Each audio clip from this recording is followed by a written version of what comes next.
یہ رات جو ہے مخفی کیوں رکھی گئی؟ تعین کے ساتھ کچھ معلوم نہیں یہ رات کون سی رات ہے، کون سی رات ہے، اس کا جواب تو میں بعد میں دوں گا کہ اس میں جو آراء ہیں مختلف، لیکن یہ کہ اس کو کیوں مخفی رکھا گیا اس پر کچھ پیاری باتیں ہیں جو مفسرین نے کہی ہیں۔ پہلی بات تو یہ کہ جتنی عظیم چیزیں ہیں ان سب کو مخفی رکھا گیا۔ قیامت کب آئے گی؟ مخفی آئے گی، یہ یقینی ہے۔ کب آئے گی؟ یہ تو ان امور میں سے ہے کہ جس کا علم نبی اکرم صلی اللہ علیہ وسلم کو بھی نہیں دیا گیا، جبرائیل کو بھی نہیں دیا گیا۔ چنانچہ حدیث جبرائیل میں واضح طور پر الفاظ موجود ہیں، وَمَا الْمَسْئُولُ عَنْهَا بِأَعْلَمَ مِنَ السَّائِلِ۔ کچھ معلوم نہیں، نہ سائل کو معلوم نہ مسئول کو معلوم قیامت کب آئے گی۔ اب یہ عظیم حقیقت مخفی رکھا گیا اور اس کا خاص طور پر ذکر کیا گیا سورہ طٰہٰ میں، اَكَادُ أُخْفِيهَا لِتُجْزَىٰ كُلُّ نَفْسٍ بِمَا تَسْعَىٰ۔ اگر تعین کر دیا جاتا تو جو قریب کے زمانے کے لوگ ہوتے وہ تو خوب پھر محنت کرتے آخرت کے لیے، اور ذرا فاصلے والے ہوتے وہ ذرا تساہل کرتے اس کے بارے میں۔ اس کو رکھا گیا ہے، تلوار لٹکی ہوئی ہے، کسی بھی وقت گر سکتی ہے، یہ جیسے گلوٹین کبھی اگر آپ نے دیکھا ہو جس طریقے سے کہ اس کا چھرا گرتا ہے، کسی بھی وقت گر سکتی ہے، لہذا ہر وقت چوکس رہو، چوکنے رہو، جیسے کہ صحابہ کرام کی شان معلوم ہوتی ہے بعض روایات سے کہ ذرا تیز ہوا چلتی تھی تو وہ سمجھتے تھے کہ قیامت آ گئی۔ اس درجے استحضار تھا اعصاب کے اوپر، اس کا اتنا اثر تھا کہ ذرا تیز جھکڑ چلا اور انہوں نے سمجھا قیامت آ گئی۔ تو اس طریقے سے قیامت کو مخفی رکھا گیا۔ اکاد اخفیھا لتجزا کل نفس بما تسعی۔ نہ آج سے 100 برس پہلے والوں کو معلوم تھا کہ قیامت کب آئے گی، نہ آج والوں کو معلوم ہے، نہ اگر ابھی دنیا کی عمر ہے ابھی 100 برس اور تو قیامت سے ایک دن پہلے بھی شاید یقینی طور پر معلوم نہ ہو سکے کہ کل قیامت آ رہی ہے، تاکہ ہر وقت جو ہے امتحان اتنا ہی شدید رہے، اتنا ہی کڑا امتحان رہے ہر ایک کے لیے۔ لتجزا کل نفس بما تجزا بما تسعی، تاکہ ہر ذی نفس کو بدلہ ملے اس کی سعی کے مطابق۔ اسی طریقے سے موت کا وقت معلوم نہیں، وما تدری نفس بأی ارض تموت، کہاں موت آئے گی کچھ معلوم نہیں، کہاں موت آئے گی، کب موت آئے گی کچھ معلوم نہیں۔ اسی طرح نوٹ کیجئے صلاۃ وسطیٰ،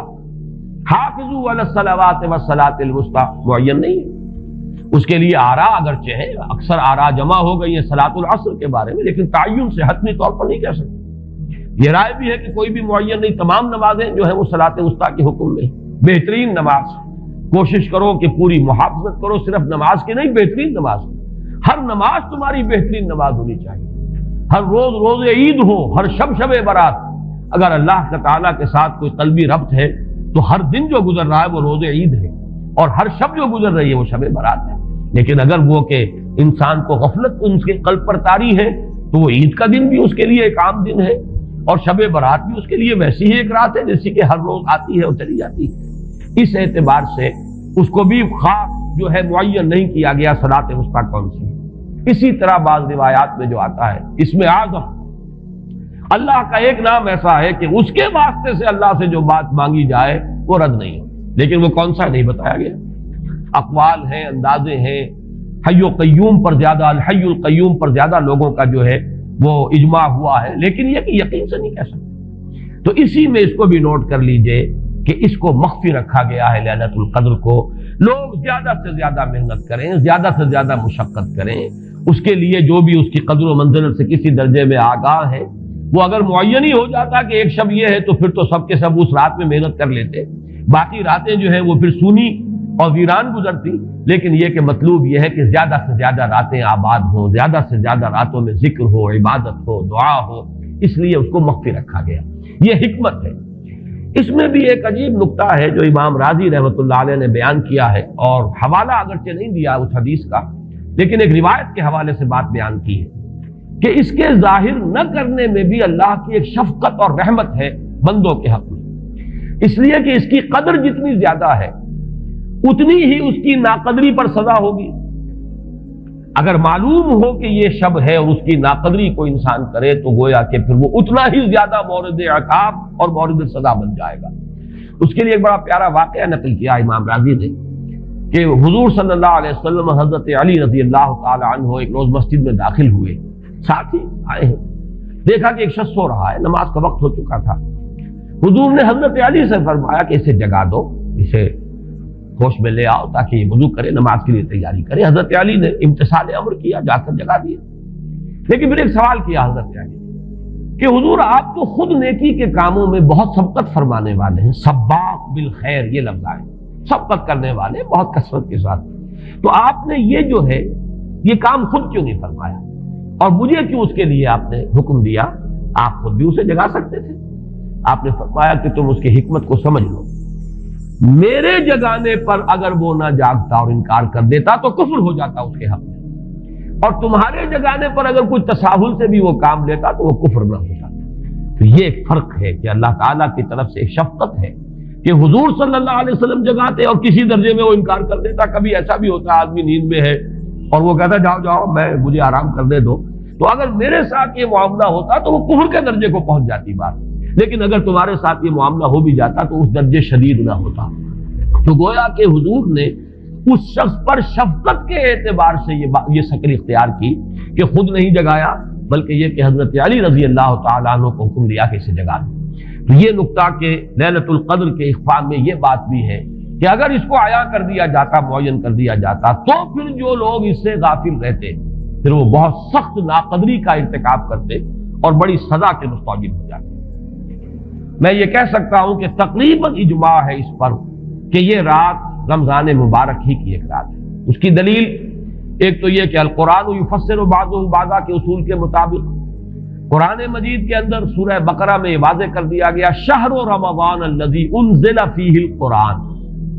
رمضان مبارک کا مہینہ وہ ہے کہ جس میں قرآن نازل کیا گیا، اور یہاں فرمایا انا انزلناہ فی لیلۃ القدر،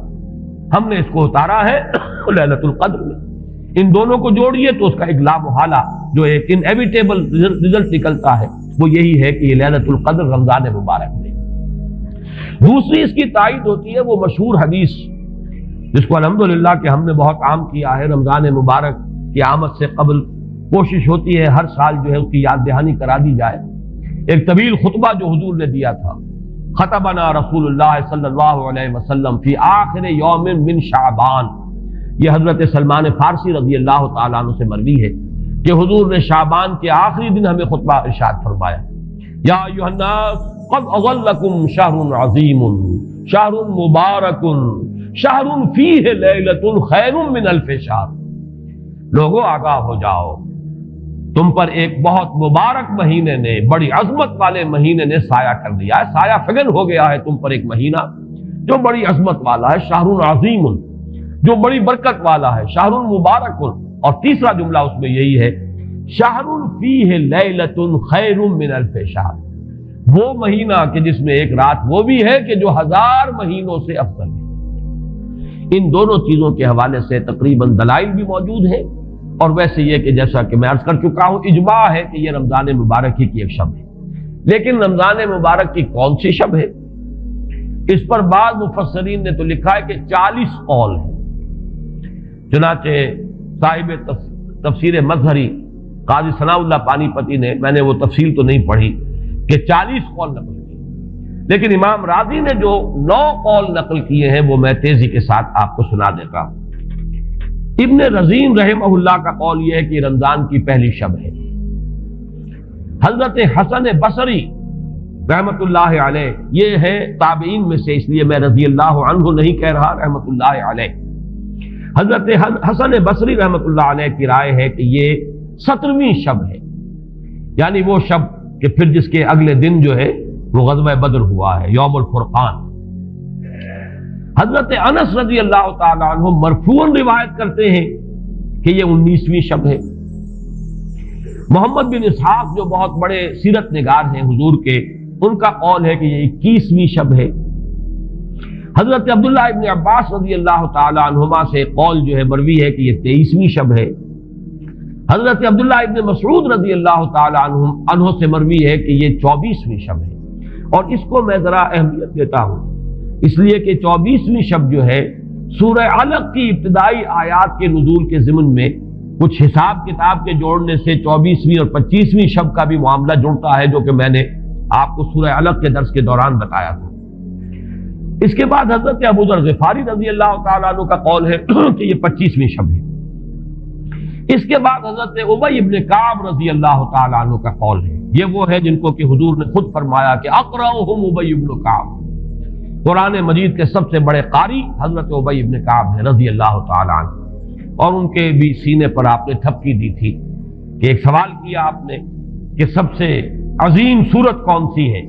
اور جب انہوں نے صحیح جواب دے دیا سورہ فاتحہ، تو پھر یہ کہ اس پر حضور نے تھپکی دی کہ تمہیں اللہ تعالیٰ نے بہت صحیح مناسبت عطا کی ہے علم کے ساتھ۔ ان کی اور صحابہ میں سے بہت سے لوگوں کی رائے، یہاں تک کہ یہ کہا جا سکتا ہے کہ بقیہ اقوال جو ہیں وہ شاذ کے درجے میں ہے، اور یہ گویا کہ اگر اجماع نہ کہا جائے تو بہت حد تک اتفاق کے درجے میں ہے کہ یہ 27ویں شب ہے، اور اس 27ویں شب کے ضمن میں حضرت عبداللہ ابن عباس سے ایک روایت میں پہلے آپ کو بتا چکا ہوں کہ 23ویں شب، لیکن 27ویں شب کے ضمن میں جو مختلف روایات حضرت عبداللہ ابن عباس رضی اللہ تعالی عنہما سے مروی ہیں، ان میں بھی کچھ لطیف نکات ہیں، وہ میں بعد میں بیان کروں گا۔ اس کے بعد ایک شاذ قول اور بھی ہے کہ یہ 29ویں شب ہے، تو یہ گویا کہ 9 ہے اقوال، جن میں سے بعض جلیل القدر صحابہ کے ہیں، عبداللہ ابن مسعود، ابو ذر غفاری، ابن عباس، ابی ابن کعب، لیکن یہ ہے کہ سب سے زیادہ جو اتفاق اگر اجماع نہ کہا جائے تو 27ویں شب پر ہے۔ 1000 مہینوں سے بہتر رات۔ حضرت ابو ہریرہ رضی اللہ تعالیٰ عنہ سے روایت ہے کہ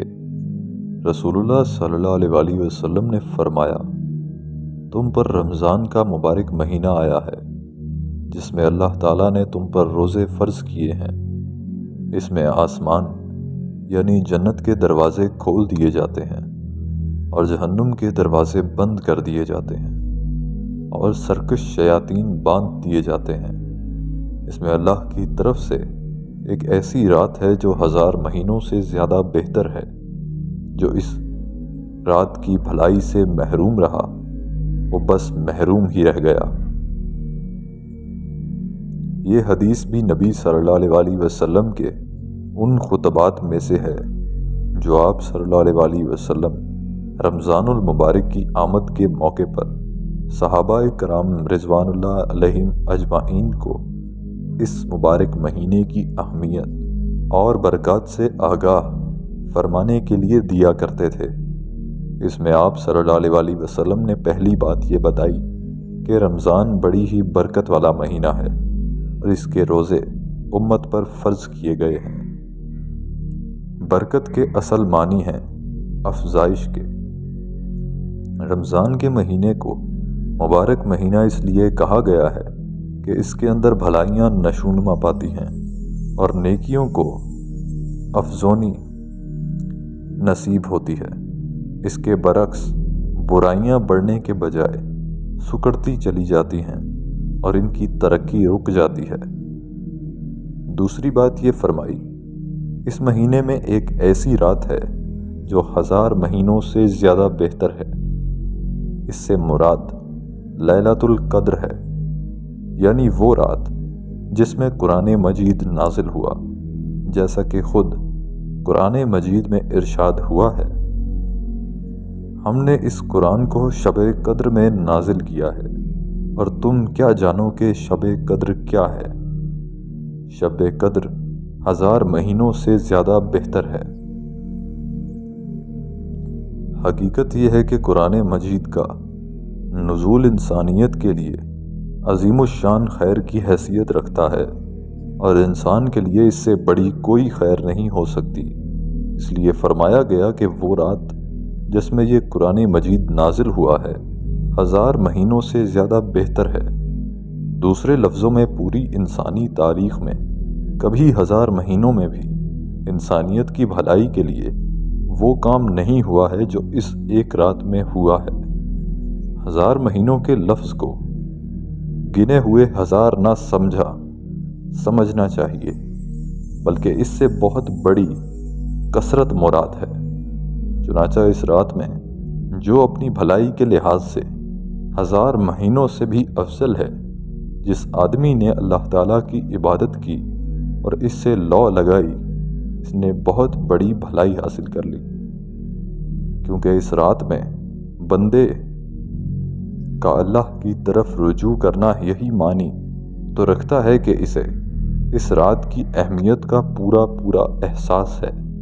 اور یہ جانتا ہے کہ اس میں اللہ تعالیٰ نے بنی نوع انسان پر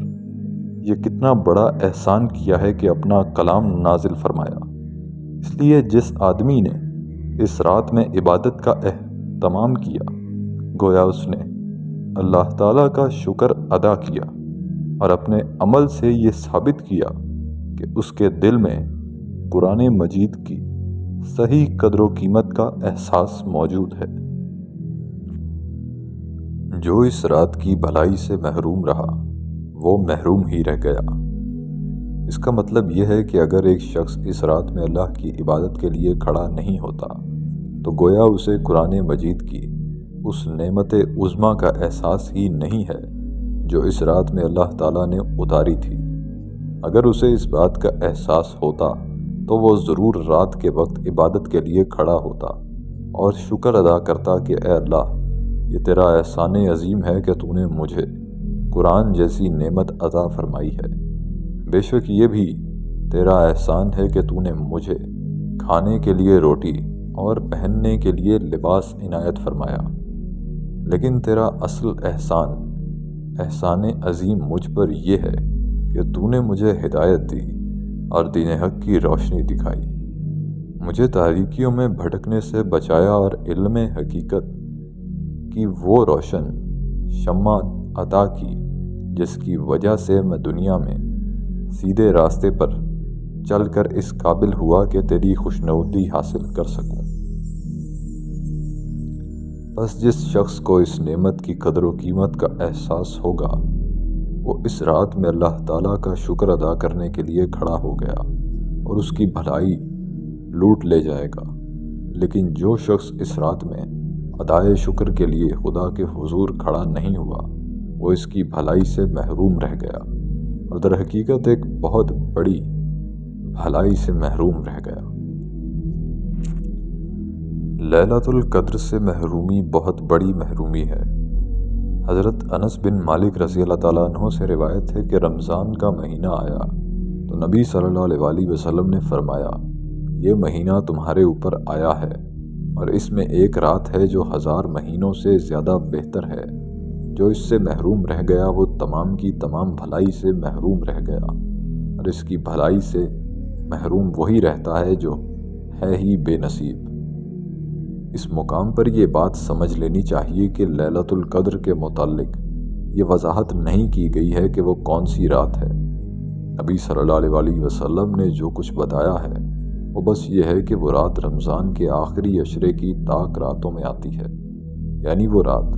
21ویں ہو سکتی ہے، 22ویں نہیں، 23ویں ہو سکتی ہے، 24ویں نہیں۔ والا حاضل قیاس،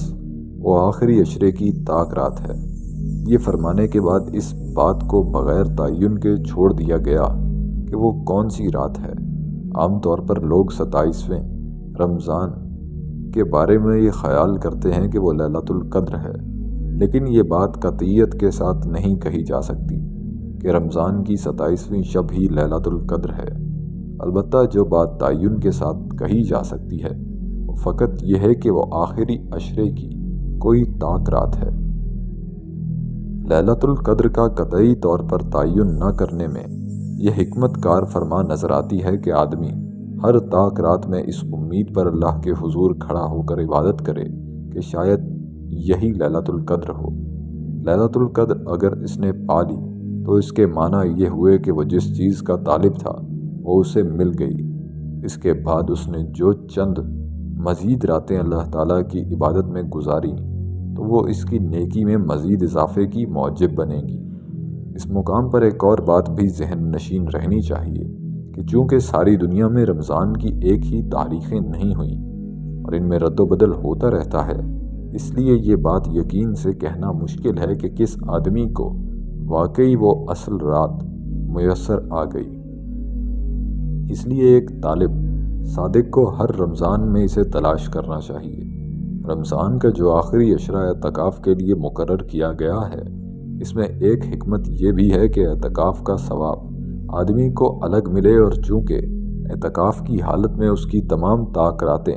عبادت میں گزریں گی، اس لیے اس بات کی توقع کی جا سکتی ہے کہ اسے ان میں کبھی نہ کبھی وہ رات بھی لازماً مل جائے گی۔ بعض لوگ اپنی جگہ لیلۃ القدر کی تلاش کے معنی یہ سمجھتے ہیں کہ رات کو باہر نکل کر یہ دیکھا جائے کہ فضا میں کوئی ایسی علامت پائی جاتی ہے جس سے یہ ظاہر ہو کہ یہ قدر کی رات ہے، فضا میں کوئی ایسا نور برس رہا ہے جس سے اس کا لیلۃ القدر ہونا ثابت ہو جائے۔ لیکن دراصل یہ طرز فکر مطابق حقیقت نہیں ہے۔ بے شک یہ نور برستا ہے، لیکن یہ نور تو پورے رمضان میں اور رمضان کی ہر رات میں رہتا ہے۔ البتہ اس کے لیے وہ آنکھیں چاہیے جو اس کو دیکھ سکیں۔ یہ نور در حقیقت آپ کی عبادات کے اندر برستا ہے۔ یہ نور تقویٰ اور خدا کی رضا طلبی کے اندر آپ کے انہماک میں، بھلائیوں کے لیے آپ کے ذوق و شوق میں، اور عبادات کے لیے آپ کے خلوص و اہتمام میں، اور فی الجملہ آپ کے ایک ایک فعل میں برستا ہے۔ باب لیلۃ القدر الفضل الاول۔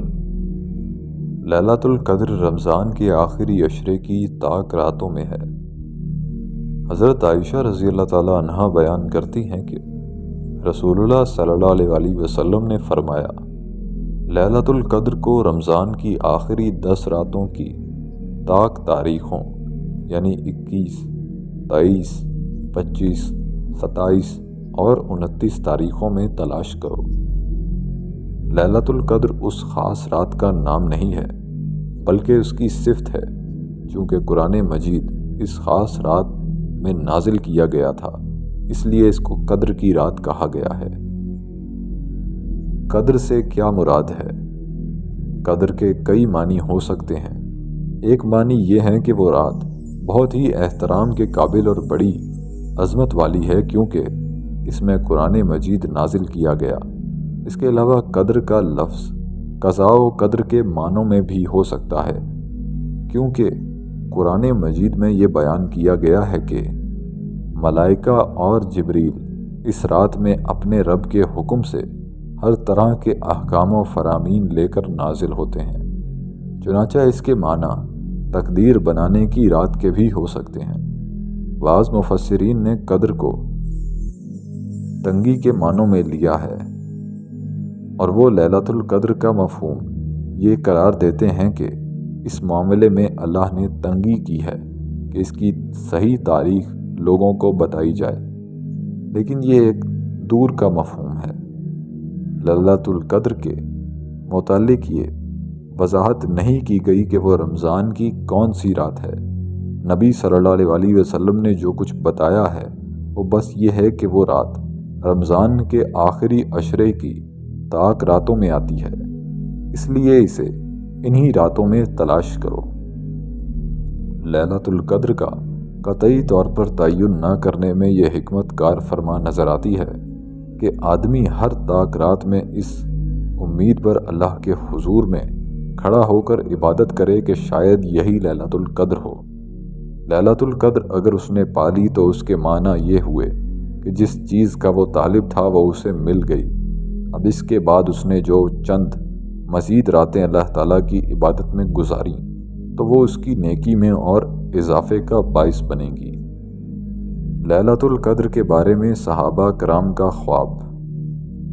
حضرت عبداللہ بن عمر رضی اللہ تعالیٰ عنہما سے روایت ہے کہ نبی صلی اللہ علیہ وسلم کے کئی صحابہ کو خواب میں دکھایا گیا کہ لیلۃ القدر رمضان کی آخری 7 تاریخوں میں ہے۔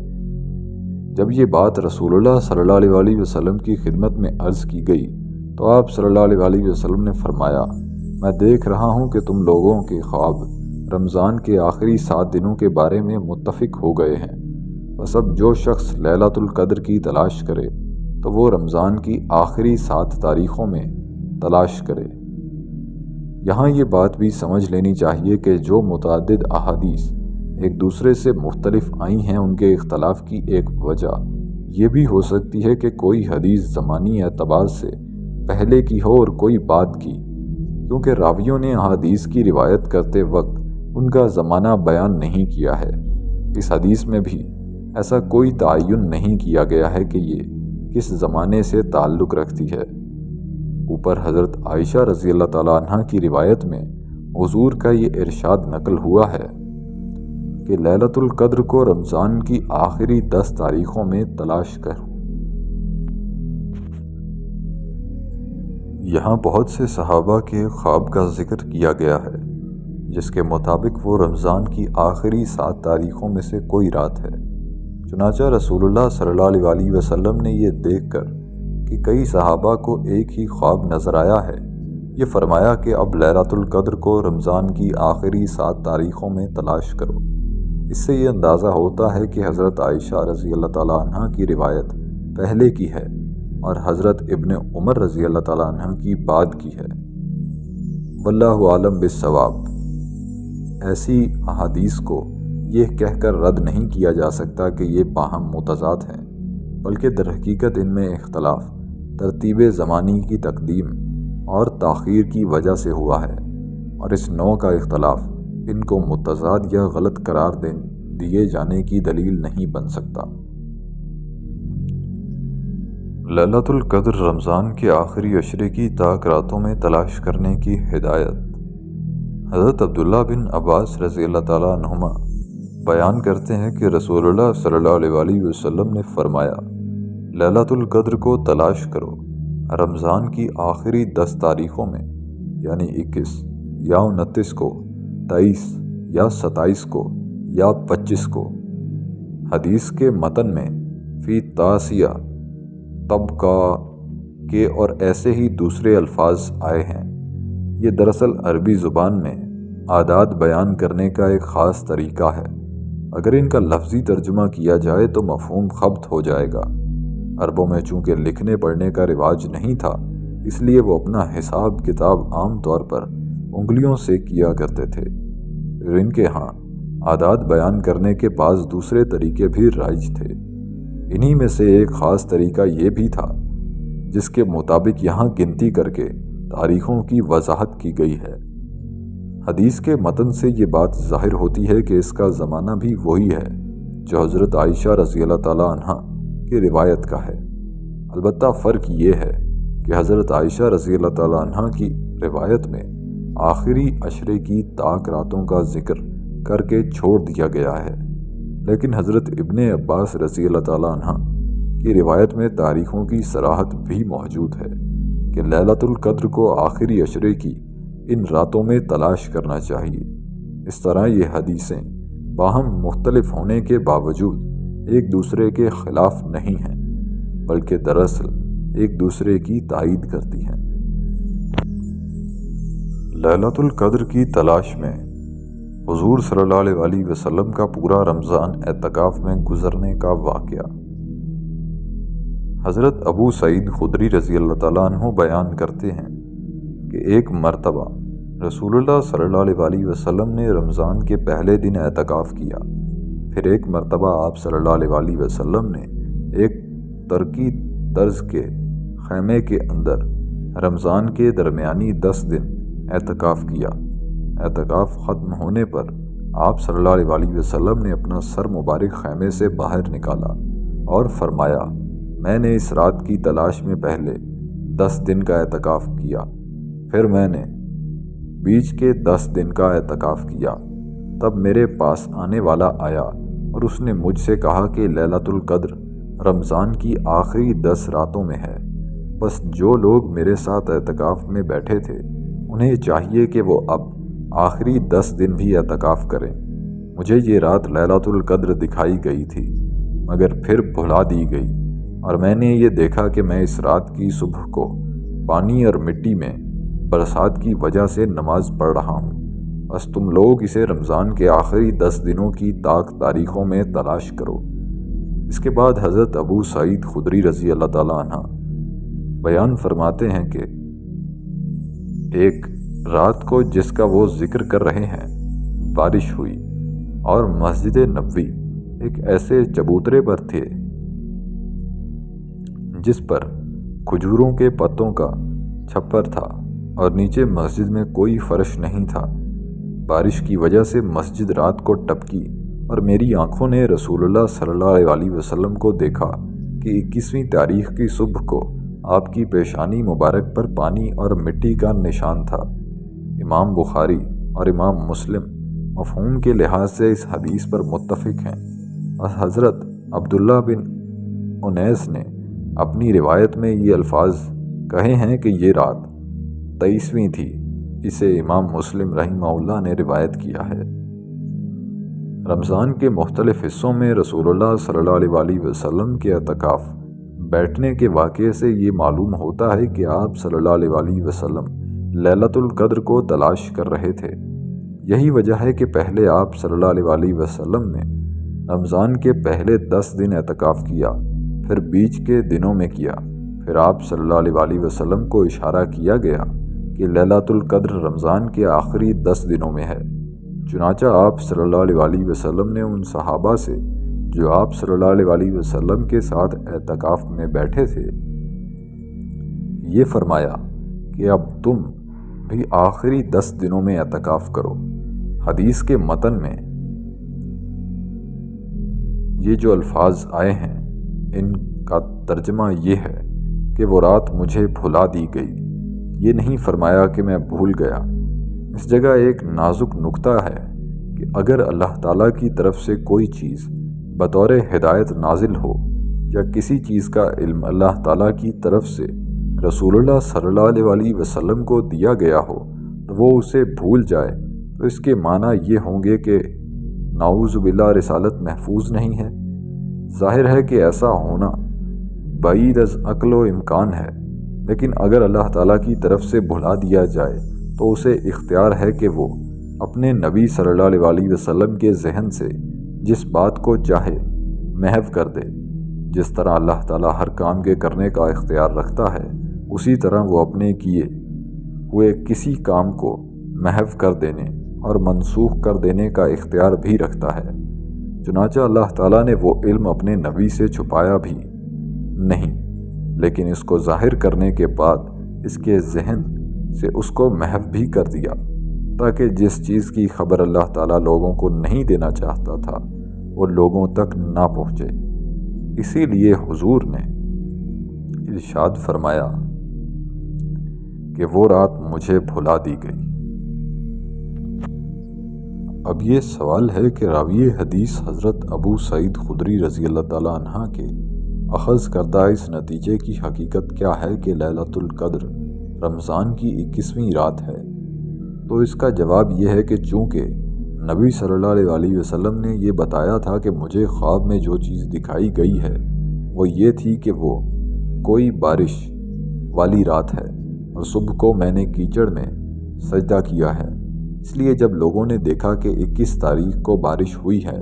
اور صبح کی نماز کے بعد نبی صلی اللہ علیہ وسلم کی پیشانی پر پانی اور مٹی کا نشان تھا تو لوگوں نے خیال کیا کہ حضور صلی اللہ علیہ وسلم کی بتائی ہوئی بات کے مطابق یہی رات لیلۃ القدر ہے۔ لیکن یہ بات واضح رہے کہ رسول اللہ صلی اللہ علیہ وسلم نے خود یہ نہیں فرمایا کہ یہی 21ویں رات لیلۃ القدر ہے۔ حضرت ابو سعید خدری رضی اللہ تعالیٰ عنہ نے خود یہ قیاس کیا کہ یہی رات لیلۃ القدر ہوگی۔ ہو سکتا ہے کہ حضور صلی اللہ علیہ وسلم کو کوئی اور رات دکھائی گئی ہو، کیونکہ عبداللہ بن انیس رضی اللہ تعالیٰ عنہ کی روایت میں یہ الفاظ ہیں کہ وہ 23ویں رات تھی۔ چنانچہ اس طرح بھی 21 تاریخ کا قطعی تعین نہیں ہوا۔ اس طرح دراصل حکمت الہی کا یہ مقصود کہ لوگوں کو ٹھیک ٹھیک اس رات کی تاریخ کا علم نہ ہو، روایات کے اختلاف نے پورا کر دیا۔ نہ روایات متفق ہو سکیں اور نہ خود رسول اللہ صلی اللہ علیہ وسلم نے یہ وضاحت فرمائی کہ یہی وہ رات ہے جو میں نے خواب میں دیکھی تھی۔ رمضان کی 27ویں شب کے لیلۃ القدر ہونے کے متعلق ایک روایت۔ حضرت زر بن حبیش جو حضرت عبداللہ بن مسعود رضی اللہ تعالیٰ عنہ کے خاص شاگرد تھے، بیان کرتے ہیں کہ میں نے ایک مرتبہ حضرت ابی بن کعب رضی اللہ تعالیٰ عنہ سے پوچھا کہ آپ کے بھائی حضرت ابن مسعود تو کہتے ہیں کہ جو شخص سال بھر راتوں کو قیام کرے گا وہ لیلۃ القدر کو پا لے گا، آپ کا کیا خیال ہے؟ یعنی انہوں نے تو رمضان تک کا ذکر چھوڑ دیا ہے، کجا کہ وہ رمضان کے آخری عشرے کا ذکر کرتے۔ حضرت ابی بن کعب رضی اللہ تعالیٰ عنہ نے جواب دیا، عبداللہ بن مسعود رضی اللہ تعالیٰ عنہ پر اللہ تعالیٰ کی رحمت ہو، ان کی مراد دراصل یہ تھی کہ لوگ ایک خاص تاریخ یا خاص زمانے پر بھروسہ نہ کر لیں اور سال بھر کی راتوں کی عبادت سے غافل نہ ہو جائیں، اور نہ انہیں معلوم تو تھا کہ لیلۃ القدر رمضان میں ہے، اور انہیں یہ بھی معلوم تھا کہ ورنہ انہیں معلوم تو تھا کہ لیلۃ القدر رمضان میں ہے،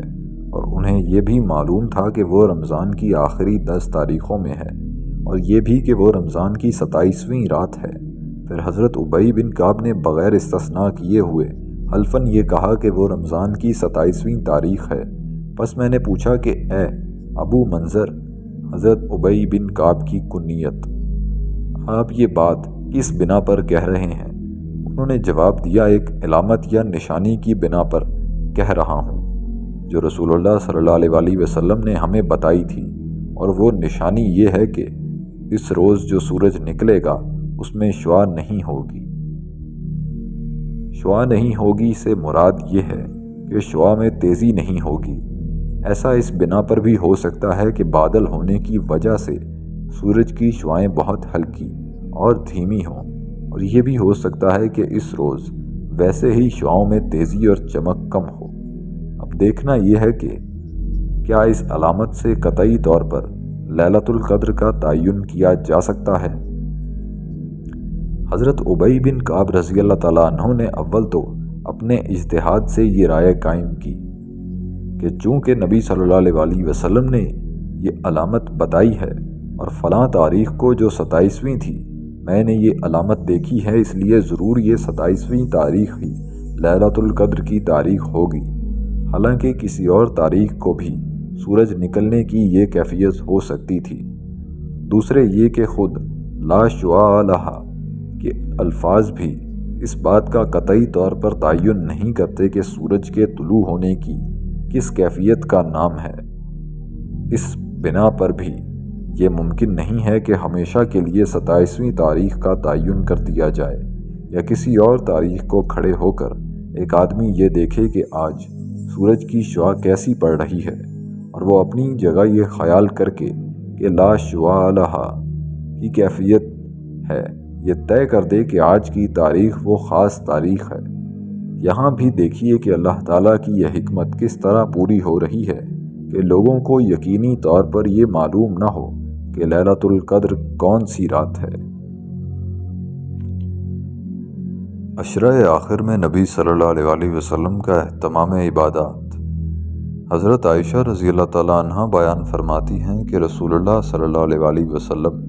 رمضان کے آخری 10 دنوں میں اللہ تعالیٰ کی عبادت کرنے میں جس قدر سخت محنت کرتے تھے اتنی اور کسی زمانے میں نہیں کرتے تھے۔ رمضان کے عشرہ آخر میں حضور کا اہتمام عبادات۔ حضرت عائشہ رضی اللہ تعالیٰ عنہ بیان فرماتی ہیں کہ جب رمضان کی آخری 10 تاریخیں آتی تھیں تو رسول اللہ صلی اللہ علیہ وسلم کمر بستہ ہو جاتے تھے، رات بھر جاگتے تھے اور اپنے گھر والوں کو بھی جگاتے تھے۔ ویسے تو رسول اللہ صلی اللہ علیہ وسلم اللہ تعالیٰ کی بندگی بجا لانے میں ہمیشہ انتہائی محنت کرتے تھے، لیکن حضرت عائشہ رضی اللہ تعالیٰ عنہ کے بیان کے مطابق رمضان کے آخری 10 دنوں میں آپ کی محنت بہت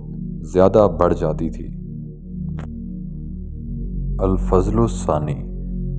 لیلۃ القدر کی دعا۔ حضرت عائشہ رضی اللہ تعالیٰ عنہ فرماتی ہیں کہ میں نے رسول اللہ صلی اللہ علیہ وسلم سے عرض کیا، یا رسول اللہ، آپ صلی اللہ علیہ وسلم کا کیا خیال ہے کہ اگر مجھے معلوم ہو جائے کہ کون سی رات لیلۃ القدر ہے تو مجھے اس میں کیا کہنا چاہیے؟ آپ صلی اللہ علیہ وسلم نے فرمایا، یوں کہو کہ اے میرے خدا، تو بڑا معاف کرنے والا ہے، تو معاف کرنے کو پسند کرتا ہے، لہٰذا مجھے معاف فرما دے۔ لیلۃ القدر کو رمضان کے عشرہ آخر کی تاک راتوں میں تلاش کرنے کی ہدایت۔ حضرت ابی بکر رضی اللہ تعالیٰ عنہ بیان کرتے ہیں کہ میں نے رسول اللہ صلی اللہ علیہ وسلم کو یہ فرماتے سنا ہے، لیلۃ القدر کو تلاش کرو رمضان کی 21 یا 23 یا 25 یا 27 یا 29 تاریخ کی رات کو۔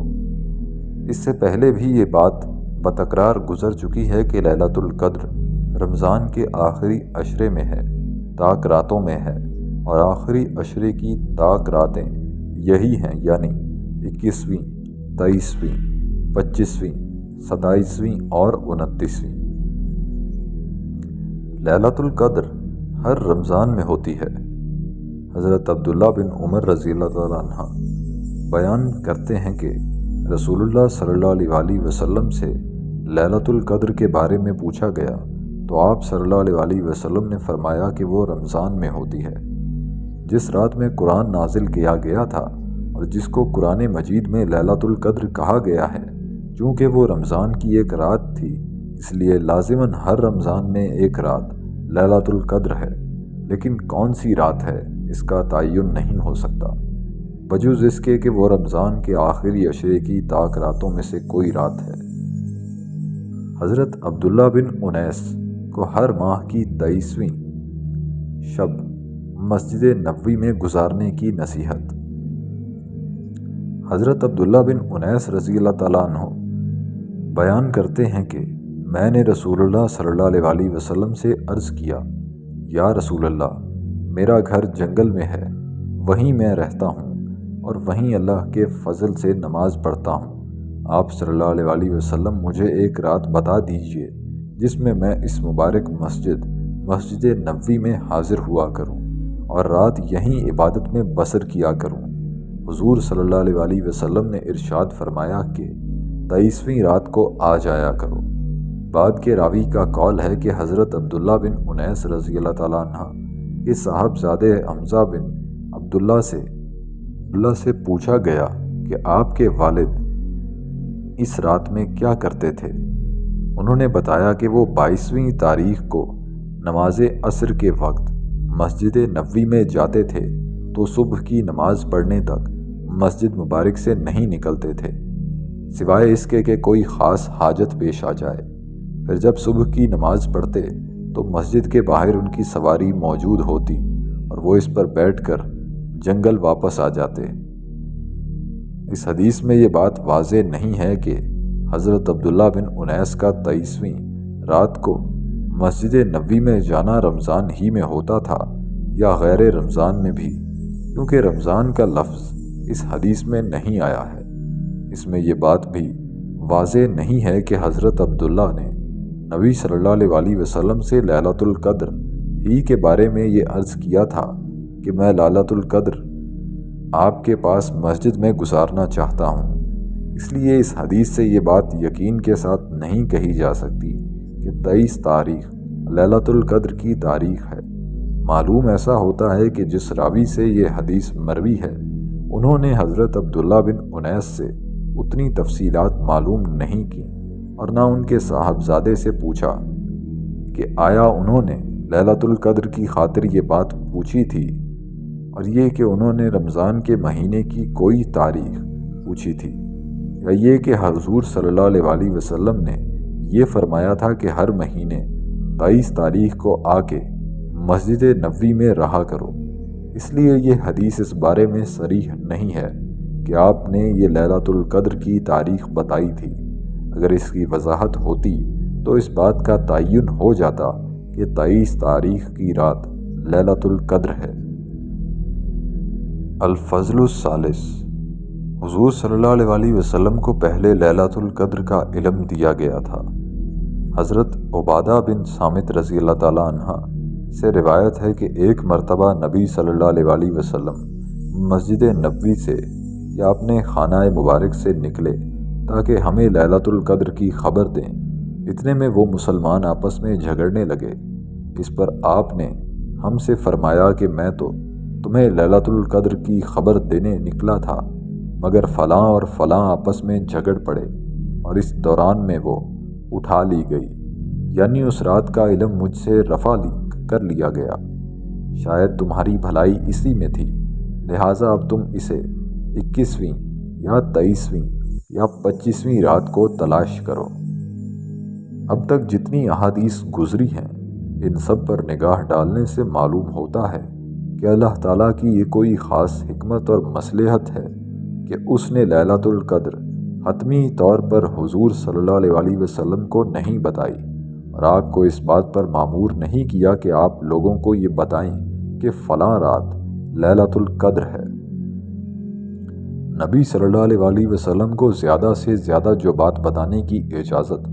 دی گئی وہ یہ ہے کہ لیلۃ القدر رمضان کے آخری عشرے میں ہے اور تم طاق راتوں میں اسے تلاش کرو۔ اس حدیث میں طاق راتوں میں سے بھی 3 راتوں کا ذکر کیا گیا ہے، یعنی 21ویں، 23 اور 25۔ بعض روایات میں 21 سے 29 تک کی طاق راتیں ہیں اور بعض روایات میں آخری 7 دنوں کی راتیں ہیں۔ احادیث کی روایت کرتے وقت چونکہ یہ وضاحت نہیں کی گئی کہ کون سی حدیث کس تاریخ کی ہے، اس لیے یہ کہنا مشکل ہے کہ کون سی حدیث ابتدائی دور کی ہے اور کون سی بعد کے دور کی۔ علماء امت میں جو بات معروف ہے وہ یہی ہے کہ لیلۃ القدر آخری عشرے کی طاق راتوں میں ہے۔ اللہ تعالیٰ اپنے فرما بردار بندوں پر فخر کرتا ہے۔ حضرت انس رضی اللہ تعالیٰ عنہ روایت کرتے ہیں کہ رسول اللہ صلی اللہ علیہ وسلم نے فرمایا، جب لیلۃ القدر ہوتی ہے تو جبریل علیہ السلام ملائکہ کے ایک جھرمٹ میں اترتے ہیں اور ہر اس بندے کے لیے دعا کرتے ہیں جو اس وقت کھڑا ہوا یا بیٹھا ہوا اللہ عز و جل کا ذکر کر رہا ہو، یعنی جاگ رہا ہو اور عبادت کر رہا ہو۔ پھر جب عید الفطر کا دن ہوتا ہے تو اللہ تعالیٰ اپنے بندوں پر اپنے ملائکہ کے سامنے فخر کرتا ہے اور انہیں مخاطب کر کے فرماتا ہے کہ اے میرے فرشتوں، اس مزدور کی جزا کیا ہے جس نے اپنے ذمے کا کام پورا کر دیا؟ فرشتے عرض کرتے ہیں، کہا، اے ہمارے پروردگار، اس کی جزا یہ ہے کہ اس کی مزدوری اسے پوری دے دی جائے۔ اللہ تعالیٰ جواب دیتا ہے کہ اے میرے ملائکہ، میرے ان بندوں اور بندیوں نے اپنا وہ فرض ادا کر دیا جو میں نے ان پر عائد کیا تھا۔ پھر اب یہ گھروں سے عید کی نماز ادا کرنے اور مجھ سے گڑ گڑا کر مانگنے کے لیے نکلے ہیں، اور قسم ہے میری عزت اور میرے جلال کی اور میرے کرم اور میری بلند مرتبگی کی اور میری بلند مقامی کی کہ میں ان کی دعائیں ضرور قبول کروں گا۔ پھر اللہ تعالیٰ اپنے بندوں کو مخاطب کر کے فرماتا ہے، جاؤ، میں نے تمہیں معاف کر دیا اور تمہاری برائیوں کو بھلائیوں سے بدل دیا۔ حضور صلی اللہ علیہ وسلم فرماتے ہیں کہ پھر وہ اس حالت میں پلٹتے ہیں کہ انہیں معاف کر دیا جاتا ہے۔ اللہ تعالیٰ سال کے سال اپنے مؤمن بندوں کے ساتھ یہ معاملہ کرتا ہے،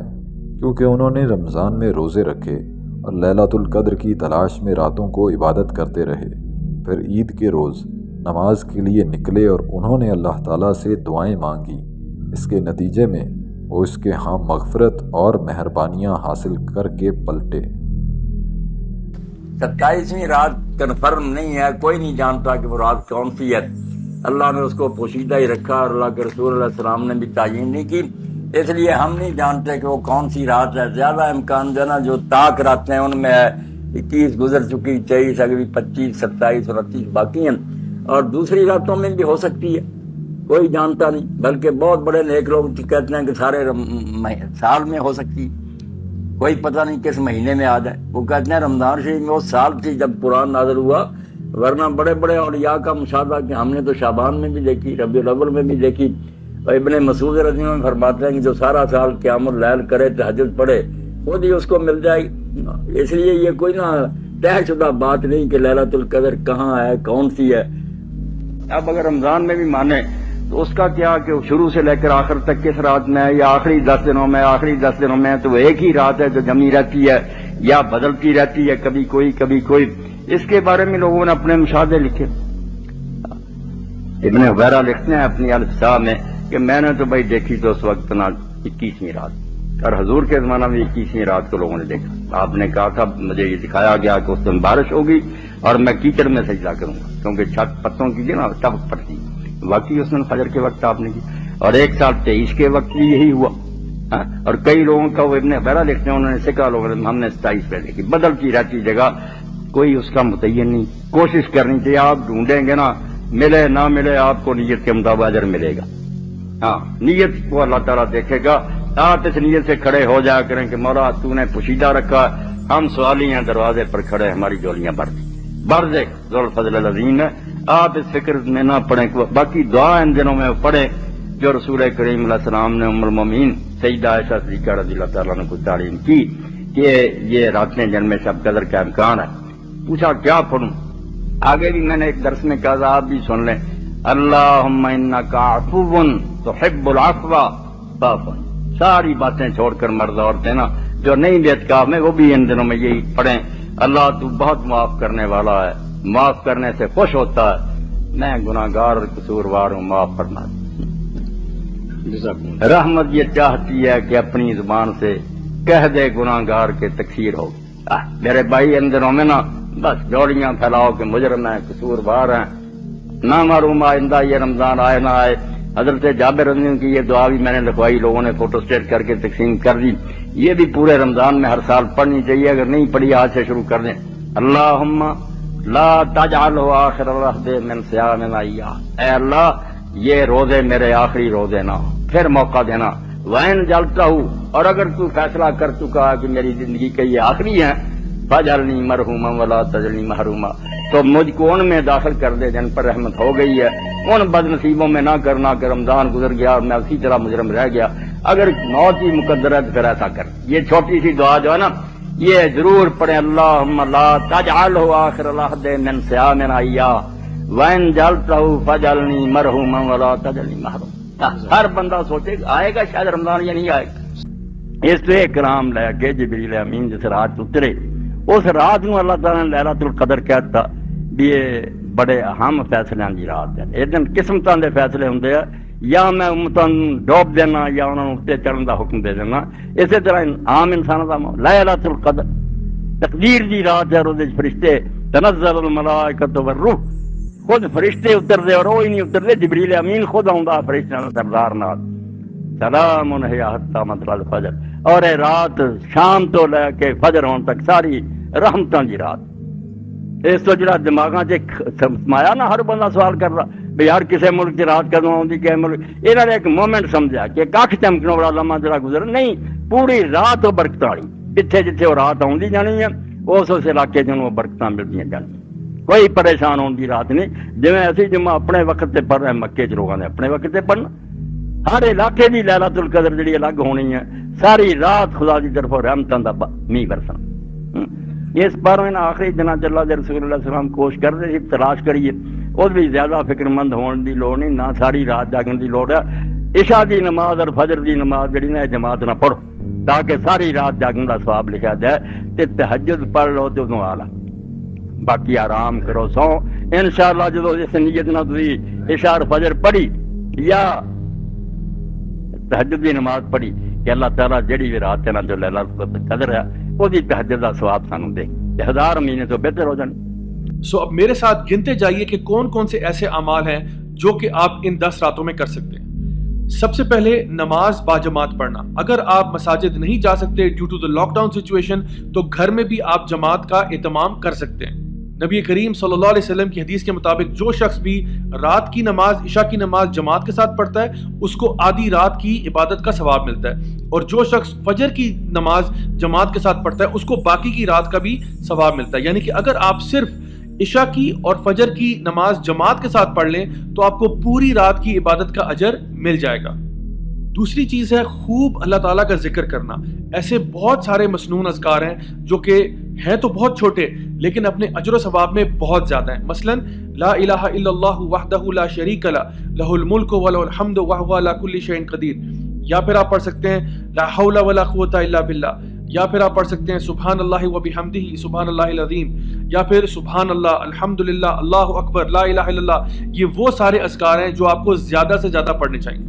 اسی کے ساتھ ساتھ نبی کریم صلی اللہ علیہ وسلم پر درود بھیجنا، اللہم صلی علی محمد وعلی آل محمد کما صلیت علی ابراہیم وعلی آل ابراہیم انک حمید مجید، اور آخر تک۔ تو یہ بھی کوشش کریں کہ زیادہ سے زیادہ نبی کریم صلی اللہ علیہ وسلم پر درود بھیجیں ان 10 دنوں میں۔ اس کے علاوہ تیسرے نمبر پر ایک چیز ہے، وہ ہے دعا۔ تو سب سے پہلی جو میں آپ کو ٹپ دوں گا وہ تو یہ کہ اپنی ایک دعا لسٹ بنا لیں کہ آپ نے دنیا کی دعائیں کون سی مانگنی ہے اللہ تعالیٰ سے، آپ نے آخرت کی دعائیں کون سی مانگنی ہے، آپ نے اپنے فیملی ممبرس کے لیے کیا دعائیں کرنی ہے، اپنے عزیز و اقارب کے لیے کیا دعائیں کرنی ہے، اور اپنے ملک اور قوم اور امت کے لیے کیا دعائیں آپ نے کرنی ہیں۔ اس کے ساتھ ساتھ نبی کریم صلی اللہ علیہ وسلم نے سیدہ عائشہ کو ایک بڑی خوبصورت دعا سکھائی کہ اگر تم لیلۃ القدر کی رات کو پالو تو اس میں یہ دعا ضرور پڑھنا، اللہم انک عفو تحب العفو فاعف عنی، کہ اے اللہ تو معاف کرنے والا ہے، تجھے معاف کرنا پسند ہے، تو مجھے معاف کر دے۔ اسی دعا سے یاد آیا کہ چوتھے نمبر پر ایک چیز آپ کر سکتے ہیں، وہ ہے کہ اللہ تعالیٰ سے اپنے گناہوں کی معافی مانگنا، یعنی کہ ہم لوگ ہیں ہی بہت خطا کار ہیں۔ نبی کریم صلی اللہ علیہ وسلم کی ایک حدیث بھی ہے جہاں پہ آپ نے فرمایا کہ ہر ابن آدم جو ہے وہ خطا کار ہے، لیکن ان میں سے بہترین وہ ہوتے ہیں جو توبہ کر لیتے ہیں۔ تو آئیے ہم اس عشرے کا بھرپور فائدہ اٹھاتے ہوئے اللہ تعالیٰ کے آگے گڑ گڑا کے دعا کریں کہ اللہ تعالیٰ ہمارے گناہوں کو معاف کر دے، کیونکہ واقعتاً اگر آپ چاہتے ہیں کہ آپ اس مہینے سے فائدہ اٹھائیں تو اپنے گناہوں کو بخشوا لیں۔ نبی کریم صلی اللہ علیہ وسلم نے یہ بات ارشاد فرمائی تھی کہ اس کا ناک خاک آلود ہو جائے جس کے اوپر رمضان کا مہینہ آیا اور وہ اپنے گناہوں کو نہیں بخشوا سکا۔ پانچویں چیز یہ ہے کہ آپ صدقہ خیرات کریں۔ روزانہ آپ اپنا کچھ رقم سائٹ پہ کر دیں، چاہے وہ جتنی چھوٹی ہو یا جتنی بڑی ہو، اس سے فرق نہیں پڑتا۔ دا مین تھنگ از کہ آپ کچھ نہ کچھ اللہ کی راہ میں ضرور صدقہ خیرات کریں۔ نبی کریم صلی اللہ علیہ وسلم رمضان کے مہینے میں ایک تیز ہوا کے جھونکے کی طرح خرچ کیا کرتے تھے، تو ہمیں بھی چاہیے کہ ہم لوگ روزانہ ہر رات کو کچھ پیسے اپنے نکال کر سائٹ پہ کر دیں کہ انشاءاللہ اس سے کسی غریب کی مدد کی جا سکتی ہے، کسی کو کھانا کھلایا جا سکتا ہے، یا کوئی بھی اور فلاحی کام اگر آپ کرنا چاہتے ہیں تو اس رقم کے ساتھ ضرور کیجیے گا۔ چھٹے نمبر پر ہے قرآن مجید کی تلاوت۔ تو قرآن مجید عربی زبان میں پڑھنا بہترین چیز ہے، اس کا بہت اجر و ثواب ہے، لیکن اس کے ساتھ ساتھ قرآن مجید کو سمجھ کر پڑھنا۔ ابن القیم رحمہ اللہ فرماتے ہیں کہ قرآن مجید کی ایک آیت کو اگر سمجھ کر غور و فکر کے ساتھ پڑھا جائے، اس نیت کے ساتھ کہ انسان اس پر عمل کرے گا، تو اس کا اجر و ثواب پورا قرآن پڑھنے سے زیادہ ہے جو بغیر سمجھے پڑھا جا رہا ہے۔ تو وداؤٹ ڈاؤٹ قرآن مجید کو اگر بغیر سمجھے بھی پڑھا جائے، صرف عربی زبان میں بھی پڑھا جائے، تو اس کا بہت اجر و ثواب ہے۔ ہر حرف کے اوپر آپ کو 10 نیکیاں ملتی ہیں، لیکن اگر اس سے بھی زیادہ ثواب آپ چاہتے ہیں تو عربی بھی پڑھیں اور اس کے ساتھ ساتھ اس کو ترجمے کے ساتھ بھی پڑھیں تاکہ آپ اس کے اوپر عمل کر سکیں۔ ایک اور چیز جس میں میں سمجھتا ہوں بہت سے لوگ غفلت کا شکار ہوتے ہیں وہ یہ ہے کہ ان دنوں میں آپ دوسروں کو بھی دعوت و تبلیغ کر سکتے ہیں، دوسروں تک نیکی کی بات پہنچانا۔ چاہے اپنے گھر میں آپ نے چھوٹا سا لیکچر دے دیا، 5 منٹ کا، 10 منٹ کا، کسی نماز کے بعد کبھی سب مل کے بیٹھے ہیں، قرآن پڑھ رہے ہیں، ذکر کر رہے ہیں، آپ کو کوئی بات اچھی لگی، آپ نے دوسروں کے ساتھ شیئر کر دی۔ اگر آپ کے چھوٹے بہن بھائی ہیں، آپ نے کسی کو سورۃ الفاتحہ سکھا دی، کسی کو سورہ اخلاص سکھا دی، کسی کو کوئی اور ذکر سکھا دیا، کوئی دعا سکھا دی، الحمدللہ۔ یہ مت بھولیے کہ آپ کے فرائض میں سے ایک فریضہ یہ بھی ہے کہ آپ اپنے علم کے بقدر اور اپنی استطاعت کے مطابق دوسروں تک دین کا یہ اہم پیغام ضرور پہنچائیں گے۔ اس کے ساتھ ساتھ اگر آپ کچھ کتابیں پڑھنا چاہتے ہیں، چاہے وہ تفسیر کی کتابیں ہوں، حدیث کی کتابیں ہوں، یا کوئی اور دینی کتابیں ہوں جو کہ آپ کے معلومات میں اضافہ کر سکیں اور آپ کو ایک زیادہ بہتر اور پریکٹسنگ مسلم بنا سکیں، تو یہ بھی ان دنوں میں ضرور کیا جا سکتا ہے۔ اگر بکس اتنی ریڈیلی اویلیبل نہ ہوں تو آپ آن لائن لیکچرز اور ویڈیوز دیکھ کر بھی اپنی اس نیڈ کو پورا کر سکتے ہیں۔ آپ کو نیٹ پہ ڈھیروں ایسے لیکچرز مل جائیں گے جہاں پہ قرآن کی تفسیر کے ہوں گے، یا حدیث کو ایکسپلین کرنے میں ہوں گے، یا جنرل کوئی اسلامک ایتھیکل مورل ویلیوز کو پروموٹ کرنے کے لیے لیکچرز ہوں گے۔ وہ دیکھ کے بھی انسان اپنے آپ کو انٹلیکچولی اور اسپرچولی اسٹیمولیٹ کر سکتا ہے۔ ایک بہت اہم بات جو اکثر لوگ نگلیکٹ کرتے ہیں وہ یہ کہ جہاں پہ آپ کی عبادت کی بات آتی ہے تو عبادات ضرور کریں، لیکن اپنے ارد گرد اپنے فیملی ممبرز کی مدد بھی ضرور کریں۔ نبی کریم صلی اللہ علیہ وسلم کی ایک حدیث ہے جہاں پہ آپ نے فرمایا کہ مجھے یہ بات زیادہ عزیز ہے کہ میں اپنے کسی بھائی کی مدد کروں جب وہ ضرورت کے وقت ہو، بجائے اس بات کے کہ میں پورا 1 مہینہ اس مسجد میں یعنی مسجد نبوی میں اعتکاف بیٹھوں۔ اللہ اکبر! یعنی کہ نبی کریم صلی اللہ علیہ وسلم یہ بات ارشاد فرما رہے ہیں کہ ان کو یہ زیادہ محبوب ہے، یہ چیز ان کو زیادہ پسند ہے کہ وہ کسی ضرورت مند کی ضرورت کو پورا کریں، بجائے کہ وہ 1 مہینہ اعتکاف بیٹھیں اپنی مسجد میں۔ تو کہیں ایسا نہ ہو کہ آپ اپنی عبادت کے چکروں میں اپنے گھر والوں کو، اپنے فیملی ممبرز کو اگنور کر دیں کہ وہ ضرورت مند ہیں اور آپ ان کی مدد کرنے کی استطاعت رکھتے ہوئے بھی ان کی مدد نہیں کر رہے۔ فائنلی گائز میں آپ کو ریکمینڈ کروں گا کہ آپ اس عشرے کا بھرپور فائدہ اٹھاتے ہوئے اللہ تعالیٰ کے آگے گڑ گڑا کے کچھ وعدے بھی کریں کہ اے اللہ میں اس رمضان کے مہینے میں اپنے آپ کو امپروو کرنا چاہتا ہوں، مجھے توفیق عطا فرما کہ میں جس طرح سے میں نے رمضان کے مہینے میں تیری عبادت کی، گناہوں کو چھوڑا، بالکل اسی طرح سے میں چاہتا ہوں کہ رمضان کے باہر بھی میں اپنا رویہ، اپنا کردار، اپنا اخلاق بالکل ایسا ہی رکھوں اور اس میں انشاءاللہ امپروومنٹ آئے، نہ کہ میں جتنا پہلے اچھا تھا اس سے کم ہو جاؤں۔ امام ابن رجب نے کیا خوب کہا تھا کہ عید اس کی نہیں ہے جس نے نیا جوڑا سلوایا، بلکہ عید اس کی ہے جس نے رمضان کے مہینے میں اپنے گناہوں کو بخشوا لیا۔ اللہ ہم سب کی غلطیاں، کوتاہیاں، گناہوں کو معاف فرمائے۔ اللہ تعالی ہم سب کو اپنے نیک بندوں میں شامل کرے اور ہم سب کو انشاءاللہ جنت الفردوس میں ملنا نصیب فرمائے۔ دس از می راجہ ضیاء الحق سائننگ آف۔ والسلام علیکم ورحمۃ اللہ وبرکاتہ۔